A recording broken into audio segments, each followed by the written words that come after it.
Hey everybody, it's Thursday. And welcome to this week's edition of The Night Bite. I'm Josh. And I'm Emily. And we just got through some great weekends, some great fishing weekends, I guess, in my mind. The 4th of July, there's always a lot going on, certainly the holiday itself, but barbecues and picnics and get-togethers, and people are just getting together. But I think people are getting together outside, right? And so a lot of times that's fishing off of a dock or a pier or possibly a shoreline or whatever, but there's a lot of people out on boats. And like I said, I don't talk about this all that often, but I work at Fitante Taxidermy. And so I have to say there have been more people calling just about fish this week than in a while. So I think, in my opinion, there's been a lot of people really excited getting out on the water and, like we said, catching fish. And we did a little bit of that. Yeah, we did okay this weekend. We went and checked some lakes that we haven't been on in a while, probably since ice, I would guess.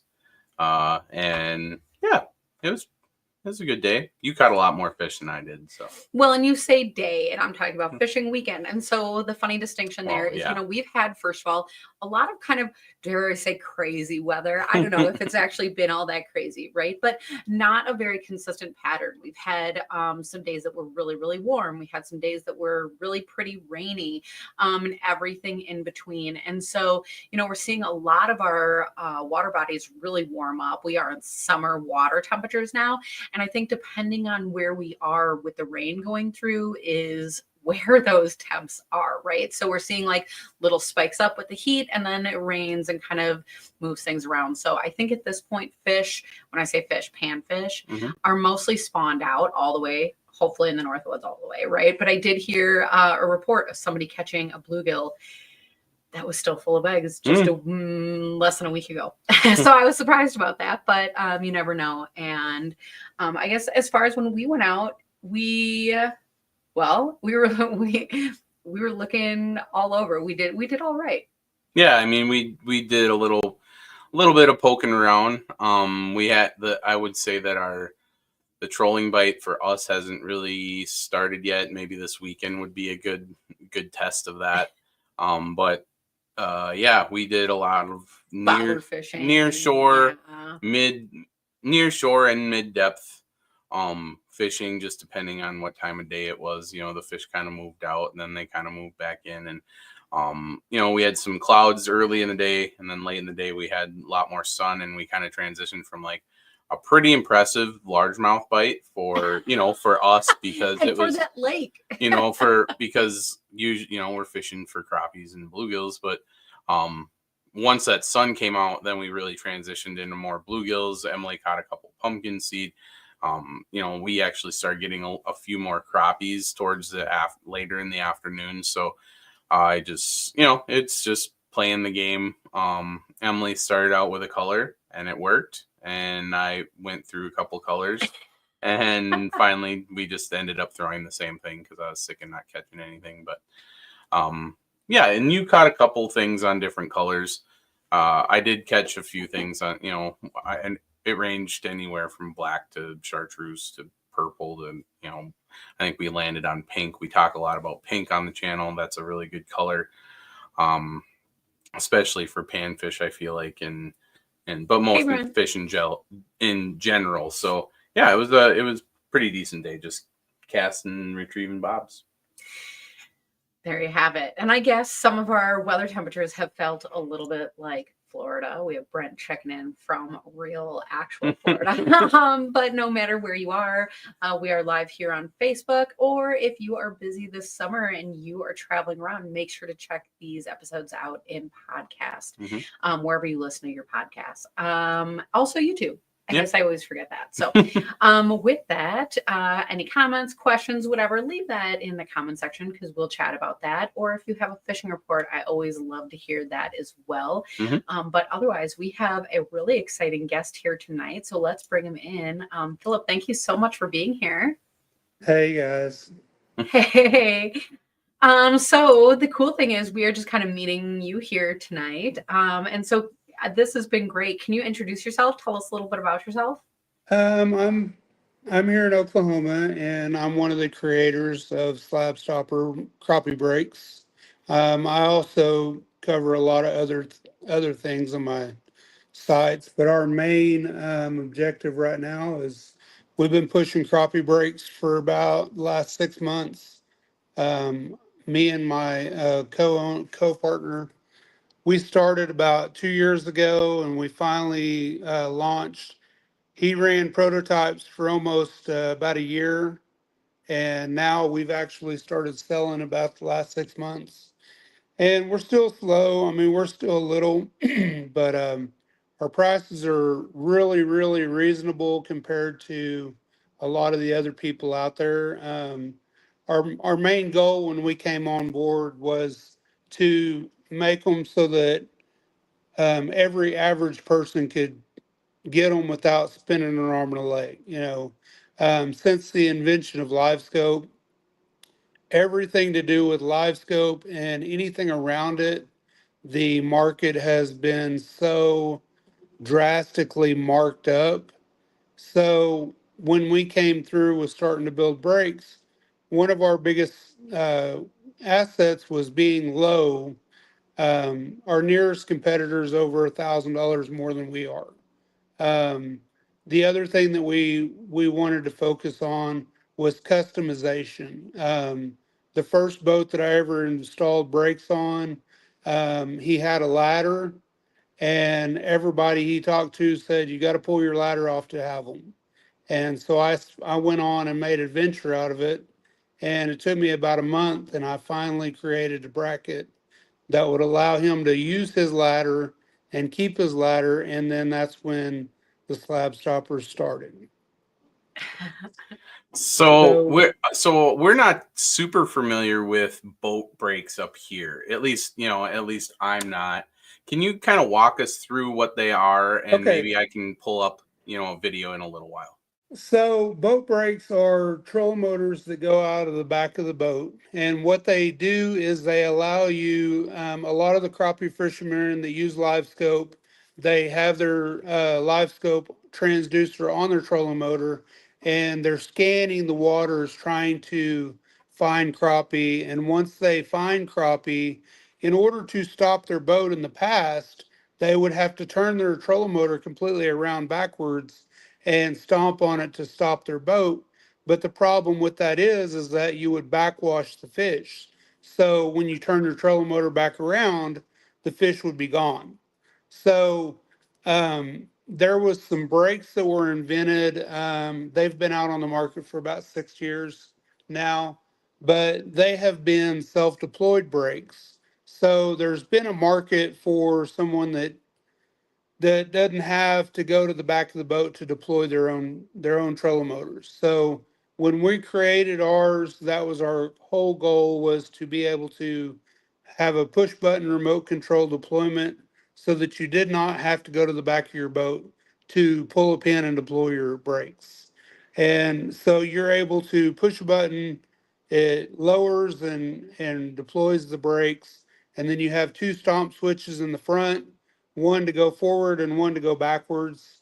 So that way, when you're able to get on a crappie, you're able to stop your boat without having to move your front trolling motor at all, which allows you to stay on the fish with your live scope at all times. And then once you stop your boat, if you need to nudge forward or move forward a little bit, you can do so with another stomp switch. And then you said that you had a video. Is that true? Yeah, I feel like this is a perfect time to follow up with the things that you're saying. And so a sneak peek to people who want to check out the Facebook page there. Oops.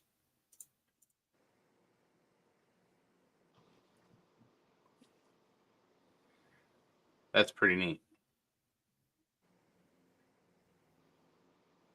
There we go. I'll go one more time.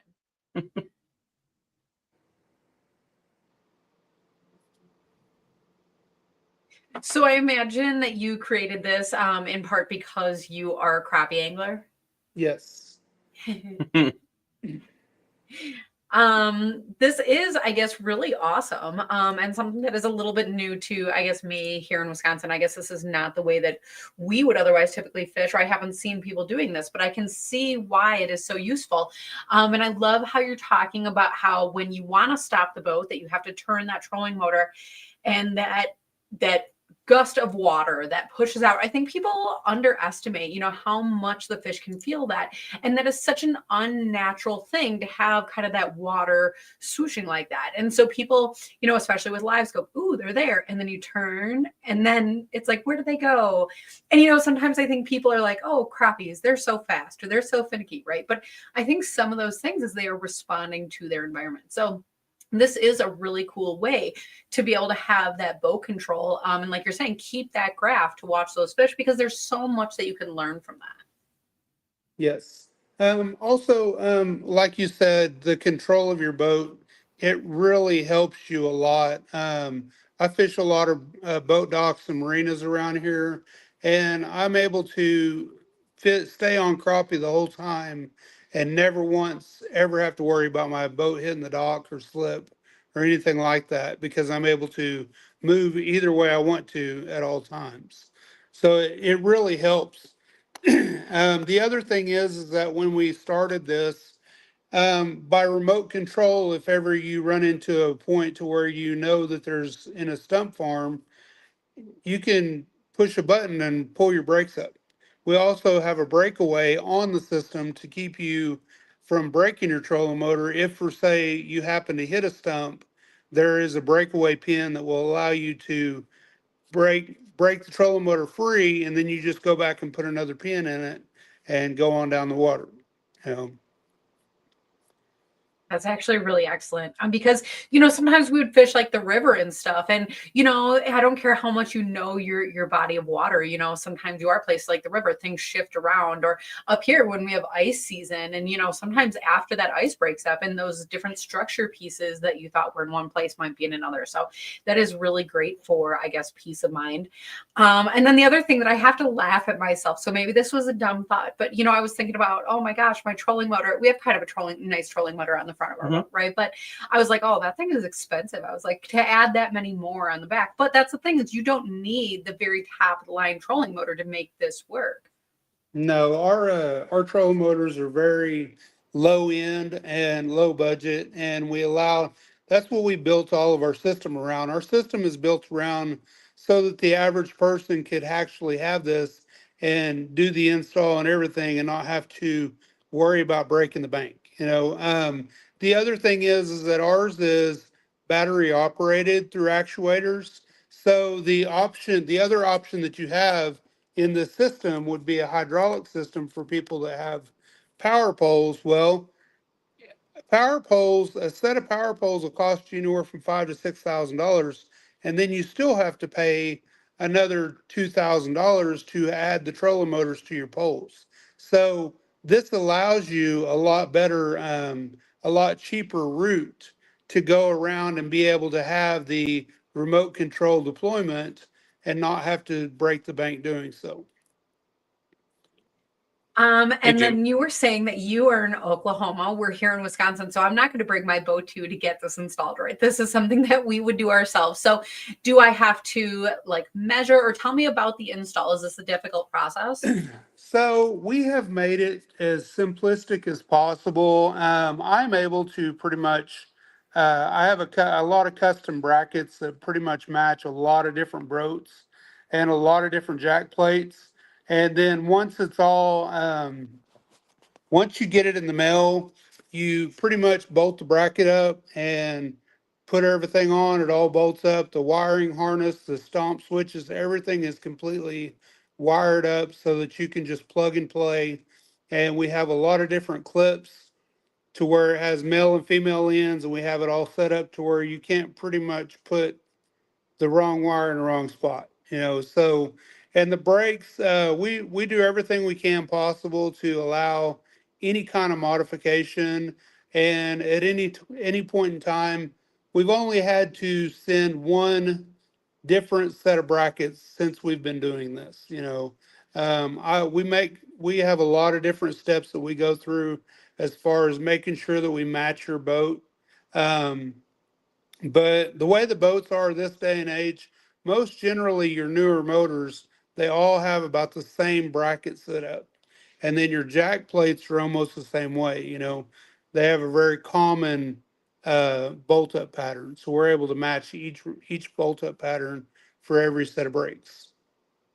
So and don't feel like you have to answer this right now, but I'm going to throw a little bit of a curveball. So Emily, well, she might not even have thought of this, but Emily and I run manual pole anchors like they do out in saltwater. So we have a bracket attached to our stern mount for our motor already. And then we have an anchor for the front. So would this bracket be able to fit on there with another bracket in there, or would we have to adjust something? So what we would do in order to set up your process, like I said, we customize every set of brakes. So Mhm. I would be able to look at your boat, figure out exactly what I would need to do to modify to make a bracket to match exactly what I needed to do. So if I was able to, 9 times out of 10, I would be able to keep the same install that you already have and just add the plate either to the front or the back of the. But if at all else necessary, we would just make another mount that would mount your anchor system directly to the same bracket.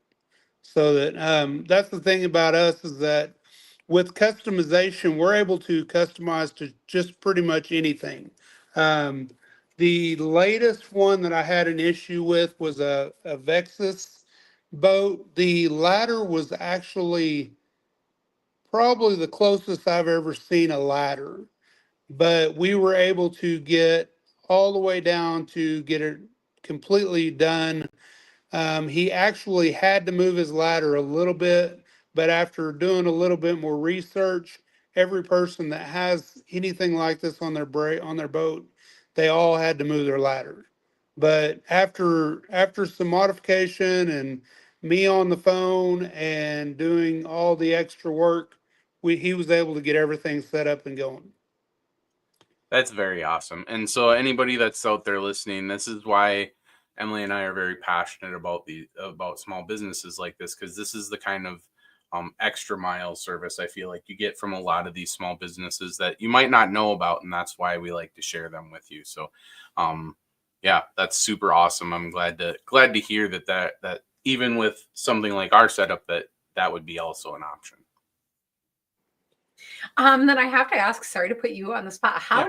Because you were actually the one who came across this. And so how did you come across this? Well, my whole news feed is full of crappie stuff, and of course, there's Slabb Stopper. So you guys. So I know that we're talking a lot about the brakes, and we don't have to, veer off topic, but just maybe a little side shoot. You guys have a few other items that you guys Yes. manufacture and sell too, right? Yes, I've been a welder forever. So ever since I've been home, I've been building all kinds of stuff. But the thing about it is that I'm able to customize and build a lot of things. But I also have slab sticks out there that I have. Um, it's just like your typical spider rigging setup. But I also have a more heavier duty one that goes out of the back, which is a catfish rack, and it'll go completely across, or I can make T-bar mounts. The other thing that I do make on my is a dual screen graph. My partner, Slab and Mike, he has a dual screen mount that he had me help modify it so that he was able to use it. And ever since he built it, that's what we started doing. We just started selling them. But once again, our biggest goal in all of the things that I create is price. This just the simple spider rigging 3 pole cross slab sticks. If you was to look on Amazon right now, the cheapest you could find is over $100, and it's very generic. It's made out of China, and it's very high production manufacturing, so it's very low quality. But just that thing is $100 out the door. You know, um, the kayak rack that I made there, that guy, he absolutely loves it, and he fishes tournaments all the time with it. Has no problems whatsoever with it.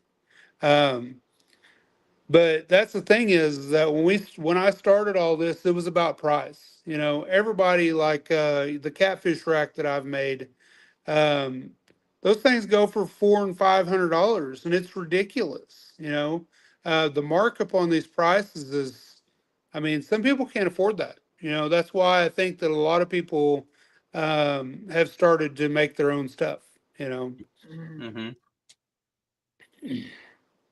Well, and I think you're making an interesting point, people making their own stuff. I mean, I think there's, in the last few years, a lot of new things been hitting the market. And so I guess I don't know if, you know, these breaks are new to Oklahoma. It sounds like this is something that people are doing down there, but that's, you know, ideas that are new to up here that we couldn't get before. So I think it's really cool to hear about, I guess, the innovation that's happening in the industry. Because, you know, the other thing is sometimes people will look at products such as, you know, the breaks and be like, oh, that's a tournament guy. Oh, that's somebody else, whatever. Right. But, you know, the other thing is, when you have a family and maybe you only go out on vacation one good weekend of the year, or maybe, you know, you just have 1 hour out of the weekend to go and try to catch fish. Right. But in that scenario, that's where this would be useful, is that you would still just get to park on those fish. I just noticed that he went black. That's why I got so distracted. I was like, what happened? Hopefully the battery didn't die or something. But no, I think you hit the nail on the head there. I think this kind of system brings to mind not only crappie fishing, but, you know, a lot of what fishermen do up here, anglers do up in our neck of the woods, is walleye fish. Sniping walleyes has become something with forward-facing sonar, and something like this would be just as helpful for that as it is for, you know, fishing crappies like they're doing down south. And so that's kind of, you know, that's when I saw this, I'm like, well, maybe is this something that would, well, first off, it's kind of something that would fit our style of fishing, right? We fish really tight and close to cover a lot of times, but we also, you know, when we break out the forward facing sonar every once in a while, we do fish walleyes and we do fish that kind of stuff, and we use it to check structure, and this kind of stuff would make that kind of reconnaissance a lot easier. And so, you know, Phil and Mike making it easy and accessible to get some of these tools, I think is pretty cool. So I think we're gonna go back to the Facebook page. So their Facebook page is called Slabb Stopper. All right. So they currently have 327 follows. Give those guys a like. And they have, you know, right now they have a whole bunch of pictures of the breaks. It looks pretty sweet, actually. So we might have to look into this. But I don't know if you noticed, because you always are a screen watcher. Me? Look at that color. Yeah, I know. Don't tell people that, because that's. Do you know how to make that color? Because I bet you do. That's Emily's secret color. That's when she says pink. That's what she's talking about. That's true. So it's funny. It's funny that there's an available. Zoom in. I can't. Yo. Oh. I mean, that's about it. Oh yeah, but you can see the glitter in there. Oh my goodness. Oh my gosh. But this is Emily's color right there. Put that under a bobber because it will work. But we didn't even know it was like commercially available. Here's the phone number. Sure, those guys can hook you up. But look at this. There's custom colors here. So you can, I'm sure they can powder coat it to make it match your boat. And there's one of those trees that he was talking about. That's what I was looking for before. So, you know, that's something that, you know, they use a lot down south for the spider rigging and stuff. You point one on either side with 3 rods or whatever, however many they can have. And just a cool little thing. But yeah, just a cool little business here, and it's awesome that we could talk about it. So if anybody has any questions about it, hopefully we can get Phil back on here and answer that. But in the meantime, you can put them in the comments section. So what are your thoughts? How would you utilize something? Well, okay. I actually do have a good answer for that, and I was going to bring that up, but I'm not sure if Phil can hear us.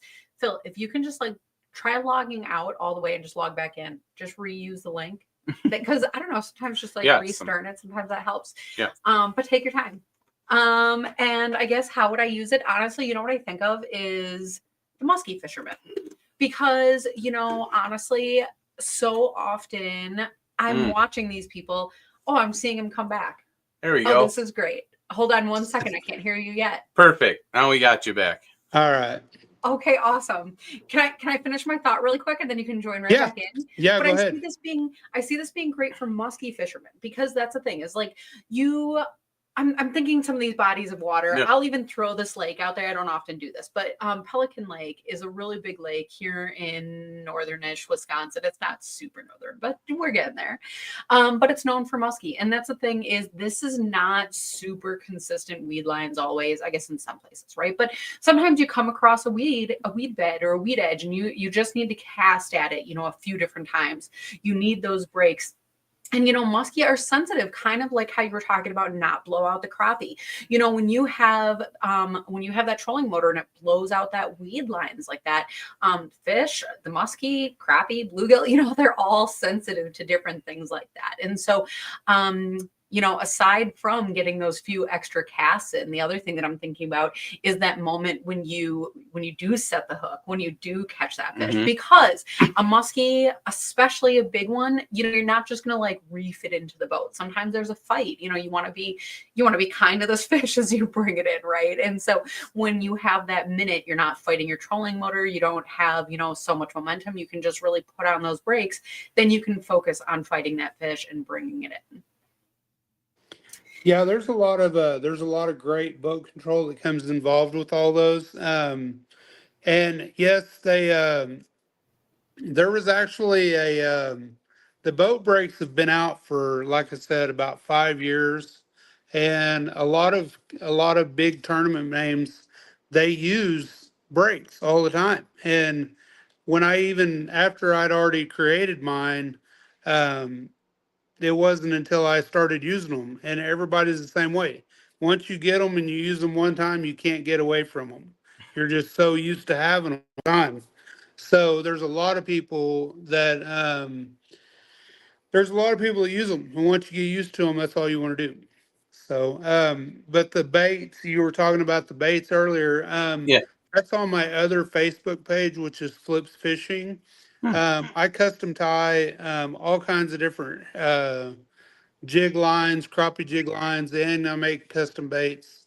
And once again, I'm in that market. It's about fair price to the general public, not charging an arm and a leg to have something, you know.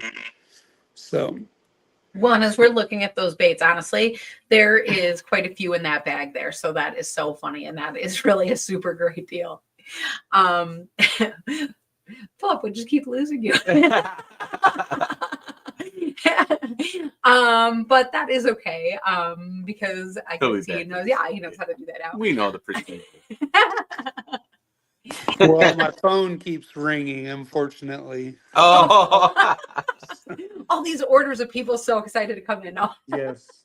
People call me all the time. Yeah, but a good number of baits in there, and so that's awesome. That's something that people are always excited about. And you know, when you have enough in that bag, otherwise I always feel like I'm running out right when I'm catching fish. So.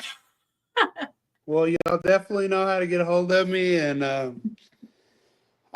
like I said, I'm busy with breaks all the time, but I still get bait orders and I still get custom orders for other things, and I'm happy to go through and take time away to build anything that needs to be built.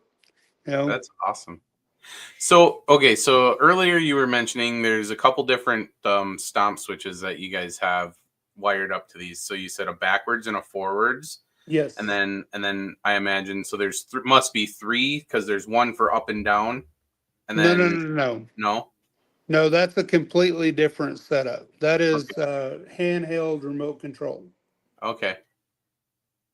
Now, if a person wanted to, because on my boat, I don't have a remote. I have a toggle switch to where I can just push a bit. It's kind of like your tilt trim switch on your motor. Yep. I have that just because it's easier for me. I don't have to keep up with another remote. Okay, okay. So you do have a remote, and so then I'm assuming that the depth that you set down the brakes is adjustable then with the remote, so you can just stop and it'll stop wherever you let the button go. Well, the way that they're set up to where they have an actual stop. Okay, But if a person wanted to, yes, they could. okay. But most generally, we have them set up to where they stop about the same. They stop the same way all the time, and you're able to raise them. If you need to troll motor up more or less, yes, you can bring them up and down like that too, because there is a stop switch. What it is on the handheld remote, there's an up and down, and there is a stop. So if a person wanted to stop it midway down, yes, they could. Awesome. And then what's the how powerful are the trolling motors that you send with? And then like what do you guys recommend for like a battery setup? So here's kind of where I'm going with this. So we up here by Green Bay and Lake Michigan, there's a lot of people that use what we call kickers.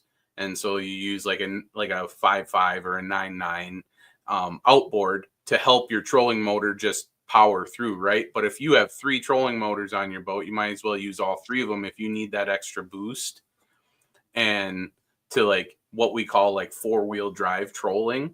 And so I'm just wondering like if you could utilize this system in a similar fashion, but like would the battery situation have to look like? So our base model is 30 pound thrust, Okay. but we could actually upgrade as much as we need to. I'm actually going to custom build a set that has dual trolling motors on each arm. And this guy has right now he has 78 pounds of thrust on a trolling motor. So he does that with 2 trolling motors. But yes, we can customize whatever we need for each ever boat. But we can go up or down or whatever. I've actually found all the way up to about a 98 pound trolling motor as far as thrust that we could use if we needed to. Wow. So you can put these on some pretty big boats then. Oh yes. Yeah. The one that I'm custom building for this other one, it's kind of like it's built like a sea arc. And it's very, very heavy. And not only that, but he has lithiums, so he had to weight it down in the back with blocks. So it's a very heavy boat. Oh my gosh. Well, and I guess something that we noted when you were blacked out, to be honest. But the colors on them, and so some people are really particular about matching their boat, having it look nice. And so we saw the one that was purple, and that's just another fun little addition. Yes, we've actually had a purple, we've had a gray, we've had red, we've had a bunch of different colors. I even did a royal blue. Um, but that's the thing is a lot of people don't, like you said, a lot of people want to match their boat.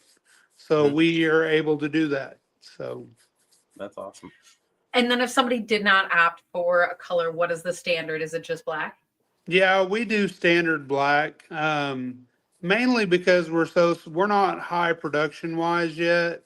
Now Mm. later on, once we start doing more and more manufacturing, we will probably pick a couple of different baseline colors and just keep them the same. But as it is right now, we just customize to each person. Yeah. Yeah. The black is sleek.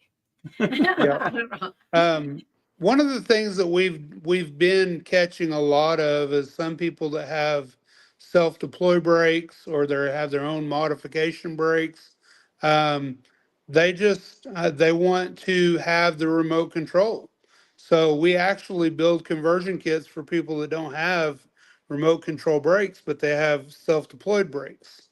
So we're actually been doing that too. We do a lot because we're custom. We're able to do a lot of different things for a lot of different people. That's awesome. That is awesome. Well, and if there's anybody out there that's listening on the Wolf River, those Wolf River rafts always have really unique rod holders hanging off those guardrails and stuff. But I'm seeing a perfect application of what, is almost on the kayak could apply to things like the river systems out here. So I don't imagine that there's anybody out of Wolf River raft watching, but not right now. If you are, this would be a great application for that. And so I guess for people who are interested in seeing this, do you ever go to events, or do you ever go to expos or see people out? Well, like I said, we're still brand new, and our competitors go to a lot of them, but we haven't even started making big waves yet. Like there's been a lot going on since we've started coming out. A lot of people are wanting automatic brakes, but we haven't really got out there far enough, mainly because we're still so small. If I was to get 100 orders tomorrow, it would take me a while to build them all by myself. So that's okay. There's still a lot of open water season left up here. Oh yeah. Future is bright, and we're moving forward. We are looking at other options for manufacturing just to help me out, because I do all the engineering of all the welding and all the building, and then my partner does all the installs and wiring. But yeah, there's a lot of every set of brakes takes about 30 hours. Oh, So wow. there's a lot of manpower for just me by myself. Yeah. Oh yeah. So. And then we shared your Facebook page, so Slabb Stopper, and I believe Josh can probably copy it and paste it into our comment section here. So for people who are watching on Facebook or YouTube or whatever, you'll be able to just click on that and join in the fun.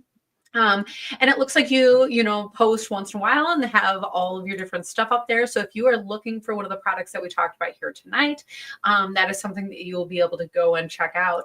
And then as far as people contacting you, is Facebook the best way to do that? Or how do people get a hold of you for this?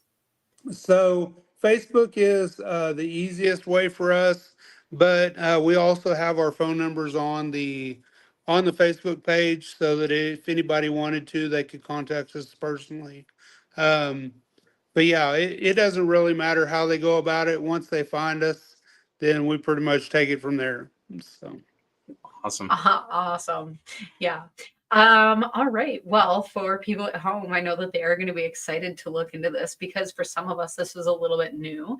And either way, a good opportunity. But we really appreciate your time being here to talk with us about this. all right. Well, thank you. I appreciate you guys having me. Yeah. And to the people at home, thank you so much for being here as well. And looking forward to seeing everyone on next week's edition of The Night Bite. Night, everybody. All right.